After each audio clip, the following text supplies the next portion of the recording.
Welcome to Cruise News, your daily update on everything happening at sea. Visit cruisenews.io to see today's stories and sign up for email alerts.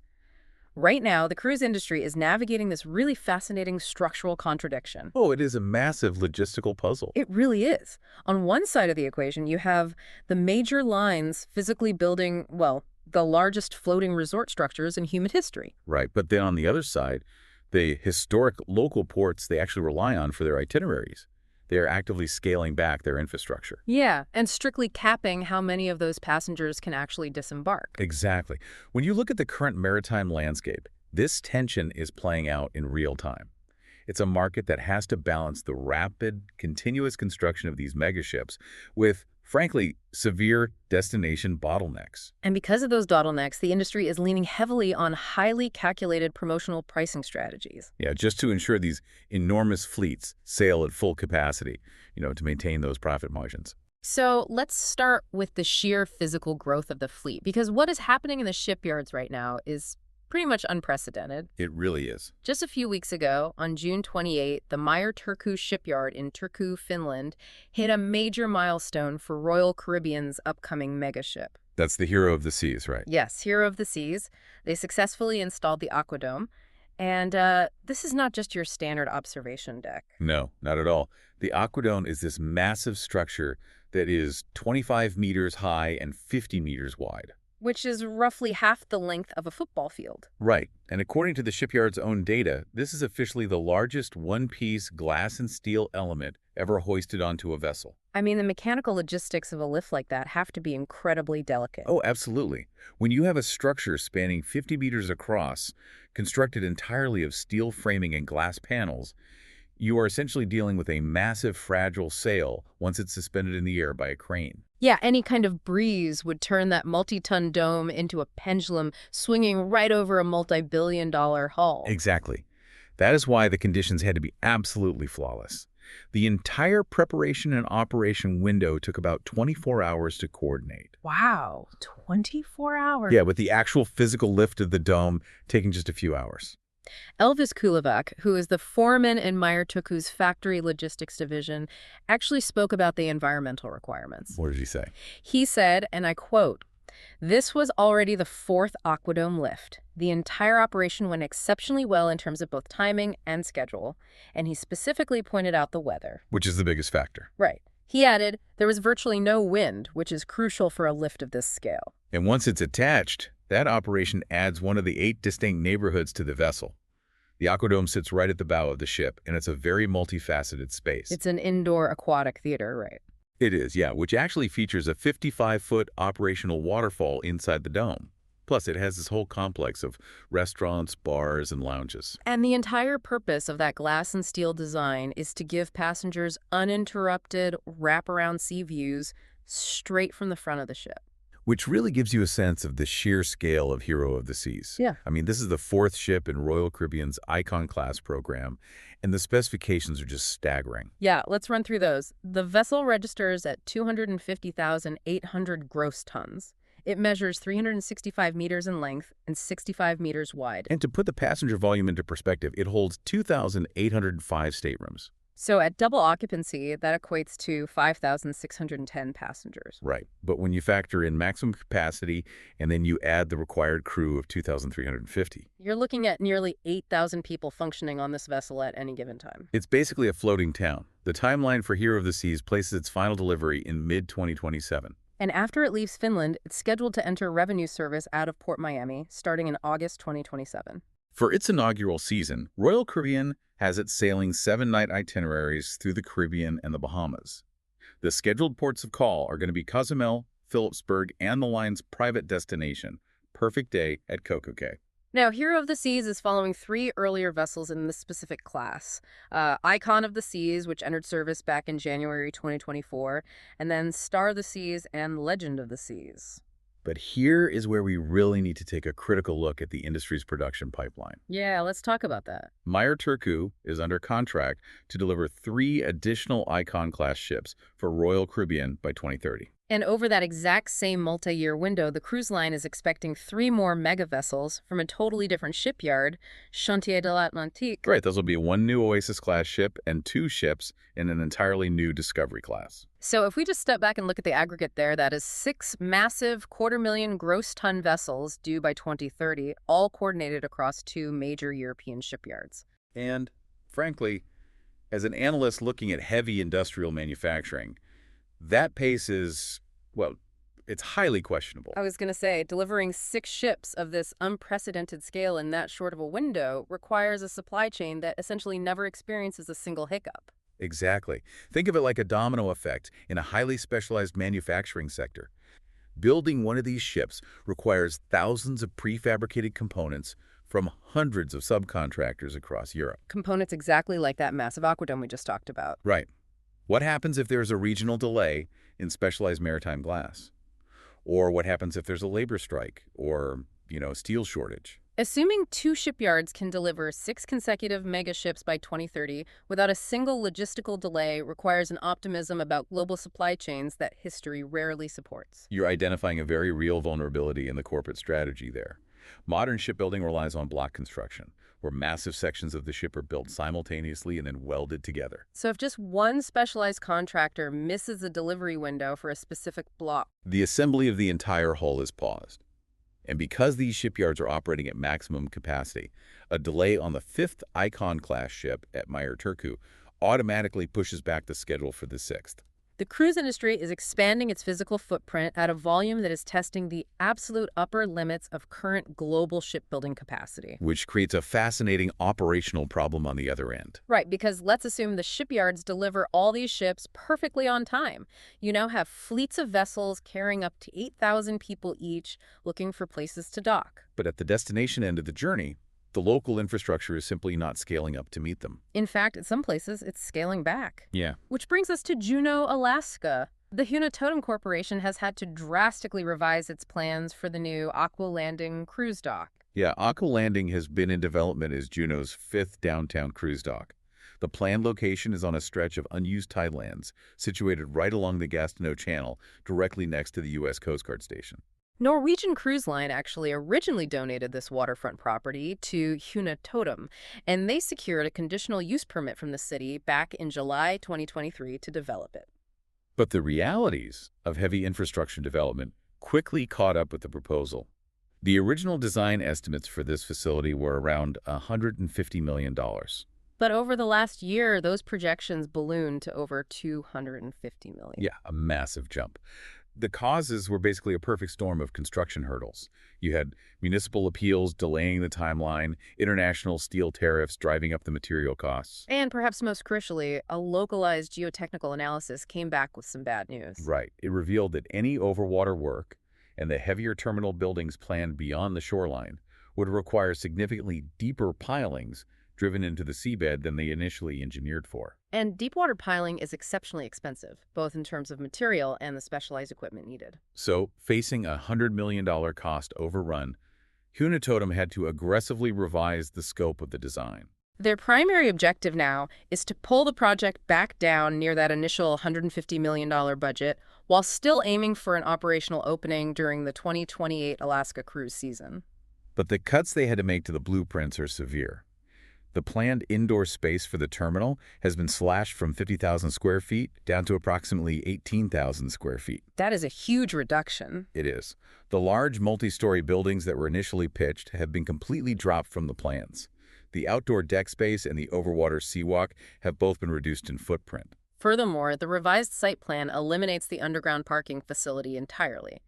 And pedestrian access is now strictly limited to street level, meaning they completely scrapped the escalators that were part of the original flow design. They are also moving to a phased construction model just to manage the capital outlay. The first phase, which they are targeting for 2028, will deliver just 9,868 square feet of interior space. And a second phase, which accounts for the remaining 7,960 square feet, has been deferred indefinitely. Yeah, there's currently no announced timetable for when or even if that second phase will be built. However, they are keeping several core functions of the facility intact. The revised blueprints still include the Welcome Center, a cultural center, retail space, waterfront dining options, and the extended sea walk. Crucially, the bus parking required for staging tour group movements remains unchanged. That is vital for moving thousands of passengers out of the immediate downtown area quickly. The broader municipal waterfront plan also still includes new downtown parking and a public park space. Susan Bell, who serves as Huna Totem's Vice President of Strategic Initiatives, publicly addressed these redesigns. She clarified that the initial $250 million iteration of the plan was basically designed to build out to the absolute maximum limits of the property line. Right. Describing the new design, she noted it is scaled back to the property as it exists now, while ensuring they retain an excellent guest experience and an excellent place for residents. Now, we really need to look at the underlying mechanics of what this dock actually achieves for the cruise lines. Because currently, since Juneau only has 4 docks, a 5th ship has to drop anchor in the channel and tender its passengers to shore. Meaning they load passengers onto small lifeboats and literally ferry them back and forth all day. The primary purpose of Áak'w Landing is to eliminate that process. According to the project's own estimates, providing a physical berth for that 5th ship will eliminate roughly 2,400 tendering trips in the Gastineau Channel every single year. The dock is also being built with shore power infrastructure, meaning ships can plug directly into Juneau's predominantly hydropower-backed electrical grid instead of running their diesel engines while docked. Which is great. This new facility will effectively double the shore power capacity for the entire port. Those are significant operational and environmental upgrades. But, and this is a massive caveat attached to this $150 million investment, the construction of this 5th dock does not in any way increase Juneau's strict 5-ship daily limit. And this is where the business logic gets incredibly complicated. If you are analyzing this strictly from a return on investment standpoint, the math is tough. Huna Totem is spending $150 million on a private facility that will not legally be allowed to accept a single additional ship or passenger beyond current municipal caps. To use an analogy, it's exactly like a city spending hundreds of millions of dollars to build a brand new lane on a congested highway, but keeping the exact same speed limit and placing a hard cap on how many cars can enter the road. Exactly. If you aren't increasing the sheer volume of passengers disembarking, this capital expenditure is entirely an operational efficiency upgrade. They are spending $150 million simply to convert anchored ships to direct berthing, which means they're relying on a very, very long timeline to recoup those construction costs through docking fees and limited retail rent alone. That is the reality of operating in a destination experiencing severe tourism friction. Juneau has faced immense local opposition regarding the scale of the industry, including recent citizen petitions aimed at aggressively curtailing the size and frequency of vessels. The city is actively managing its visitor volume through strict metrics. Just look at the recent passenger statistics. Juneau handled 1,669,500 cruise passengers in 2023.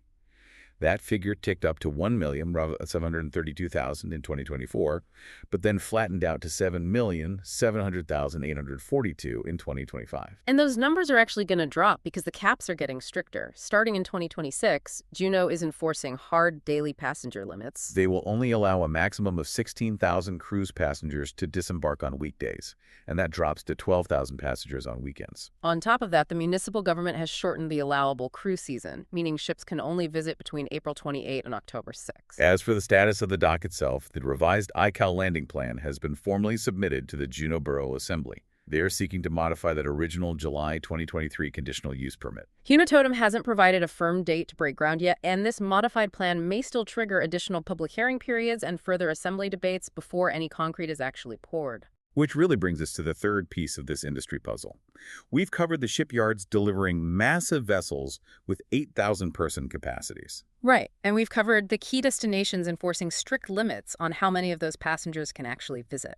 When you combine those two factors, you get a market where the cruise lines absolutely must maximize the revenue generated by every single cabin on every single sailing. They have to ensure these ships sail completely full, and they do that through highly targeted, complex promotional pricing. A perfect example of this is Costa Cruises, which just launched a targeted summer sale aimed specifically at residents of North America. The core promotion offers baseline fare savings of up to $500 per cabin, which is calculated based on standard double occupancy. But the secondary hook of the promotion is a discount of up to 30% on Costa's My Drinks beverage package.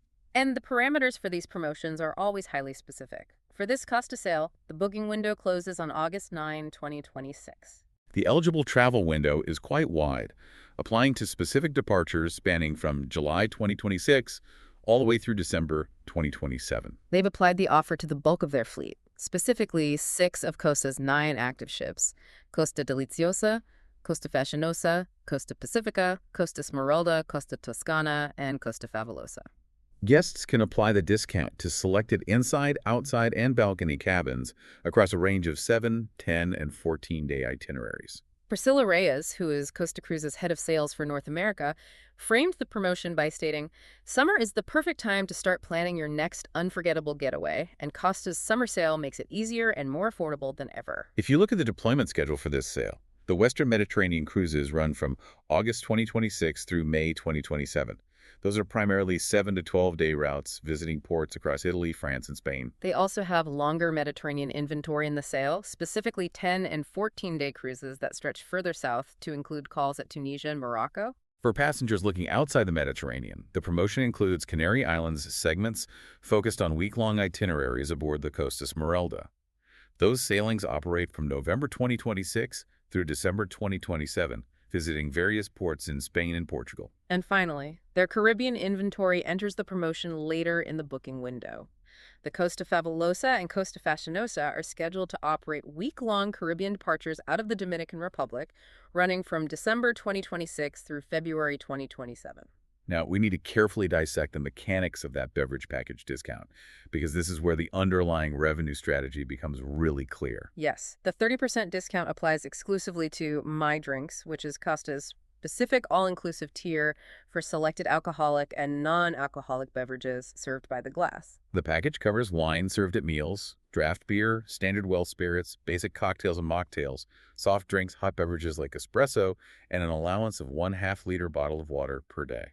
It is equally crucial to understand the exclusions, though. The My Drinks package does not cover any bottled wine. Right. If a passenger decides to order a premium spirit or a top-shelf cocktail, the package does not cover it entirely. The guest is required to pay the retail price difference, plus an additional service charge on that difference. Furthermore, the pricing structure for the package is calculated per passenger, per day. This means the actual total dollar amount a guest saves from that 30% discount will fluctuate wildly depending on whether they are booking a 7-day sailing or a 14-day sailing. But there is a mandatory rule attached to this package that dictates the real economics of the deal. Yes. Costa's policy explicitly mandates that if one person in a stateroom purchases the My Drinks package, every single other guest staying in that same cabin is required to purchase it as well. Think about how that works in practice. It is essentially like going to a fixed-price buffet and the restaurant forcing your vegetarian spouse to pay for the prime rib carving station just because you wanted a slice. That's a great way to put it. If you have a couple where only one person intends to consume multiple alcoholic drinks a day, forcing the second passenger to buy the package completely neutralizes that advertised 30% savings. It's not just a perk. It functions as a highly effective financial anchor. It guarantees the cruise line a massive chunk of upfront onboard revenue across all the occupants of a cabin, regardless of their actual individual consumption habits. That mandatory cabin-wide participation rule is standard operating procedure across the contemporary cruise sector, and it serves 2 vital business functions. First, it completely mitigates the operational risk of passengers sharing a single unlimited beverage package. Obviously. But more importantly, from a corporate finance perspective, it locks in a baseline of non-refundable ancillary revenue months before the ship even leaves the port. The fare gets the passenger on the ship, but the mandated packages secure the profit margin. And Costa is certainly not operating in a vacuum here. If we look at a brief comparative market overview, you can see how aggressively the entire sector is discounting to secure this future capacity. Norwegian Cruise Line, for instance, is currently running what they call their semi-annual sale. Their marketing advertises 50% off all cruise fares, and they bundle that with free prepaid gratuities for passengers who book select sailings in balcony-class cabins or higher. In the luxury sector, Seaburn is running their Exploration Awaits event. They're offering up to 15% savings on the fare, combined with significantly reduced upfront deposits on select sailings that stretch all the way into early 2029. Looking at the specialty segments, Uniworld Boutique River Cruises is leveraging land-based incentives by offering a complimentary pre- or post-cruise hotel night on selected 2027 itineraries. Meanwhile, Star Clippers is taking a more a la carte approach for their early 2028 sailings, bundling a fixed shore excursion credit alongside a specific 3 GB Wi-Fi package. Every single one of those promotions is a tactical move. From the 8,000-passenger megaships down to the luxury expedition vessels, the industry is trading upfront discounts and bundled amenities for guaranteed long-term capacity. It all connects back to the core operational reality we started with. The shipyards are successfully producing vessels of unprecedented scale and complexity, evidenced by the installation of the AquaDome on Hero of the Seas. Simultaneously, crucial destinations like Juneau are setting incredibly strict municipal limits on how many of those passengers are permitted to disembark, forcing massive, expensive infrastructure adjustments just to handle the traffic flow efficiently. To navigate this highly complex environment, the cruise lines are deploying carefully structured promotional pricing to ensure that, regardless of where the ships are allowed to go, the cabins remain filled and the onboard revenue is locked in for the next 3 years. Which leaves us with a lingering question about the ultimate trajectory of this industry. Exactly. As the shipyards continue to deliver larger and larger vessels and destinations continue to lower their daily passenger caps, are we approaching a tipping point? Will we eventually see a decoupling in the market, where these megaships operate less as transportation to historic ports of call and function almost entirely as isolated, self-contained destinations that rarely drop anchor at all? Thanks for listening to Cruise News. Visit cruisenews.io to catch up on the latest updates and sign up for free email alerts.